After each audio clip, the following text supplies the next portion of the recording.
ভাইরা আমার, বন্ধুরা আমার, পর্দা খুব একটি কমন শব্দ, আমাদের কাছে খুব একটি পরিচিত শব্দ। মূলত পর্দা এটি একটি ফার্সি শব্দ। এর আরবি প্রতিশব্দ হলো হিজাব। বাংলায় তর্জমা করলে হয় আবৃত করা বা ঢেকে নেওয়া। উদ্দেশ্য হলো বস্ত্র আদি, পোশাক ইত্যাদি দ্বারা সৌন্দর্যকে ঢাকা। এটার নামই পর্দা। শরিয়াতের পরিভাষায় পর্দা বলা হয় নারী পুরুষ উভয়ের চারিত্রিক পবিত্রতা অর্জনের লক্ষ্যে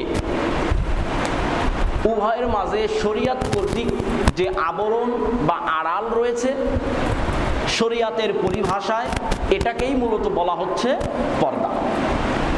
এ পর্দার বিধান কবে ফরজ হয়েছে? পর্দার বিধান ফরজ হয়েছে ৫ম অথবা ৬ষ্ঠ হিজরিতে।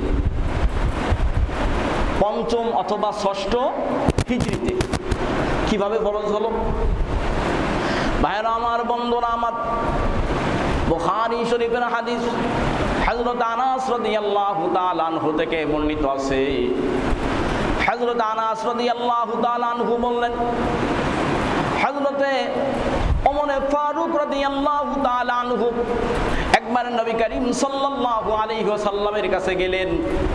গিয়ে বললেন, ইয়া রাসূলুল্লাহ, আপনার দরবারে ভালো খারাপ সকল শ্রেণীর মানুষের আসা যাওয়া, কাফের মুশরিক মুনাফিক বেঈমান সকল শ্রেণীর মানুষ আপনার বাড়িতে আসে, আপনার দরবারে আসে।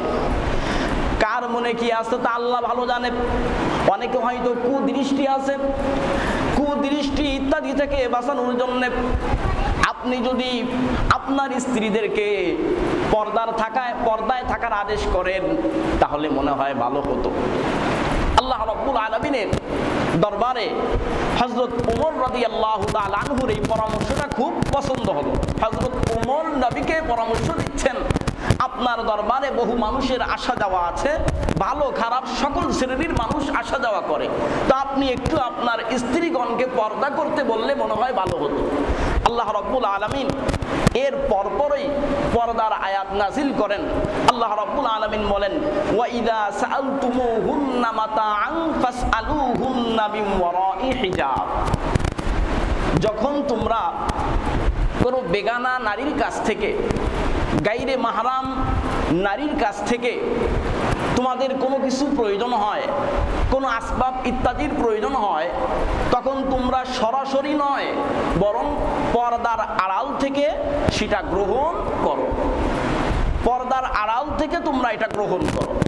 করলে কি হবে? যালিকুম আতহারু লিকুলুবিকুম ওয়া কুলুবিহিন্না। এটা তোমরা যে সকল পুরুষ আসো আসবাবপত্র গ্রহণ করবা, তাদের অন্তরের জন্য এটা পূত পবিত্র তার একটি উপকরণ হবে। যাদের কাছ থেকে গ্রহণ করছো, অর্থাৎ যে সমস্ত মহিলাদের কাছ থেকে গ্রহণ করছো, তাদেরও অন্তরের পূত পবিত্র উপকরণ হবে। আল্লাহ রাব্বুল আলামিন এই আয়াতের মাধ্যমে পর্দার বিধানকে নাযিল করে দিলেন।